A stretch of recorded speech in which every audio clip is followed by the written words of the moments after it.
Donald Trump is about to become the first former president to be arraigned on federal criminal charges. It's all going down this afternoon at a courthouse in Miami. Police say they are ready for the possibility of thousands of protesters. This all comes after the indictment against Trump was unsealed last week, revealing Trump is facing 37 federal counts stemming from his alleged storage of highly sensitive documents, including national defense information at Mar-a-Lago, then lying and obstructing federal officials from being able to get them back. Now, the indictment included photos of all the places classified documents were stored, including a bathroom, a ballroom, and a storage room. Some of the documents even spilled out onto the floor. You can see in the photo there. So what will this all mean for Trump and his candidacy? A new poll shows Trump maintaining a sizable lead over his closest competitor, Florida Governor Ron DeSantis, 61% to 23%. But the question we want to begin with today, what will this all mean for American democracy and the rule of law? Could this make Trump a martyr, or will this be a chance to hold him accountable?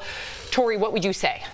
The 37% are going to stick with Trump no matter what, and you're going to see them out there, and that's why you see some candidates playing to them. That's a 37%. He's got a strong base. That's not going anywhere. But I just want to ask very quickly, this is a pretty open and shut case. We have documents.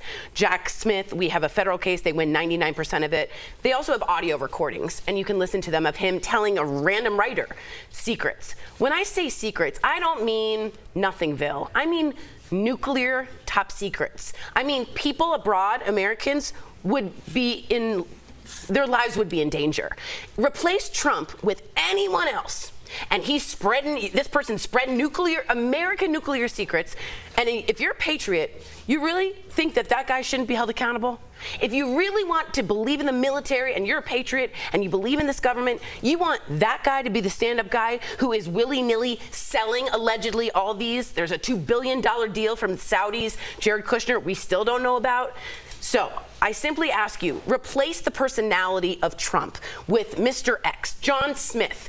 Would you want John Smith to be blabbing American national secrets? I hope to God all of you out there say no. No, I mean, it's not just, you know, the secrets. They were stored in Mar-a-Lago that held over 150 events last year. And obviously these documents were not secure. They were in bathrooms and ballrooms, like ballrooms where a DJ stand would normally be set up. This is a scary time, but I feel like, again, as we tend to do with the news stories, we get focused on the tree rather than the forest. Don't forget, he still has to attest for, and he will be, probably prosecuted for January 6th. He's going through a civil suit in New York City right now with the New York State Attorney's Office going after him for tax fraud. He also has Fulton County down there in Georgia with the I Need 12,000 votes. There's a lot going on right now with this man, and you know, in terms of making him a martyr or not, I don't think that that's neither here nor there. We're talking again about people's feelings. What we need to be talking about is, do we have rules or not? Is it law and order? If you can do this, then that's the rule, and we will proceed from there. If you cannot, then that's the rule, and we'll proceed from there. Take your feelings, put them away. Let's put on our big pants, and then we'll proceed forward as a country. But we can't be, I don't want to hear about your feelings, because you're not hearing about mine. Jeff, what are you thinking? I don't know. It's tough because kind of like to answer Tori's question, if you replace someone and put someone else in, what if you did that with Biden? If Trump was falling all over the place and upstairs and downstairs, would we be covering it?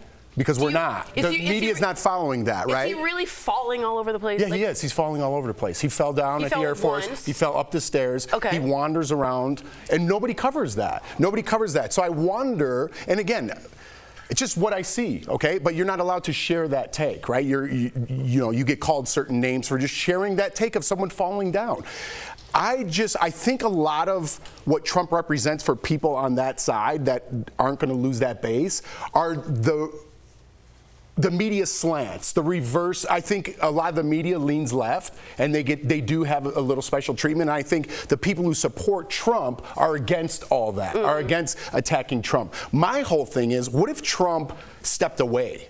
That would be my picture. What if he stepped away? Because then everyone else has got to handle that scrutiny. If he left, I think maybe the indictments, the heat on him personally would go down if he resigned from his candidacy and just got away. Would we be following Biden more? Would the heat be on DeSantis? Where would the media go if Trump disappeared? And respectfully, I hear you. It should be equal. But the media should go where nuclear secrets were being told to random people. That is a dangerous level red We're there. alarm. But when we're there. you're like, are we still talking about Biden falling? Falling down doesn't equal talking outwardly and boasting about, I can do this, I can do that. We don't have a king.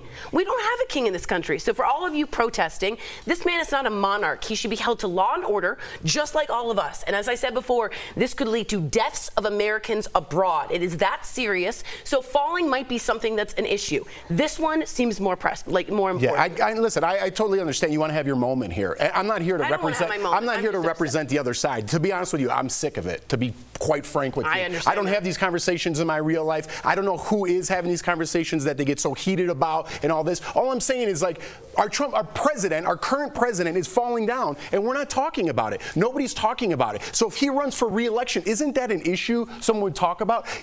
Everything you're saying about Trump is 100% true, and I'm not saying don't go charge him. Right. I'm with you. Right. I understand you want to have a moment here, and everyone wants to have their moment. I'm not here to have a moment. I'm here just to point out stuff and get my earpiece fixed. That's all. I'm not trying to have a moment. I'm just trying to do what I'm being paid to do, and that's talk about the issue at hand. And I think it is a false equivalency.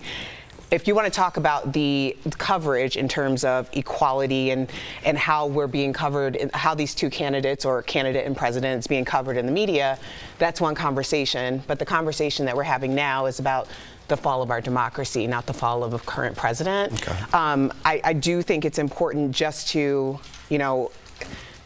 make that clear, because I think the whataboutism contributes to the lack of accountability. I think it contributes to the lack of understanding, because there are a lot of feelings involved. A lot of this has to do with feelings. And when I look at it, there's a lack of discernment. There's a lack of flexibility of thought. There is a lack of care when it comes to what's going to happen to the future and the democracy of this country. And I think that is important in this moment. We can have those other conversations when that's relevant to the conversation, but right now I would argue that it's not. I'll just say, and we're going to end it here. I'm worried that the way our system is set up is that we're going to forever have that situation, because there's only two choices, and each camp makes you choose, and there's no middle ground anymore. So this is where people are. I think people are frustrated. You vote for a third party, you're throwing your vote. And that's exactly my point. I don't like any candidate. And then I'm throwing away my vote, so I lost everything.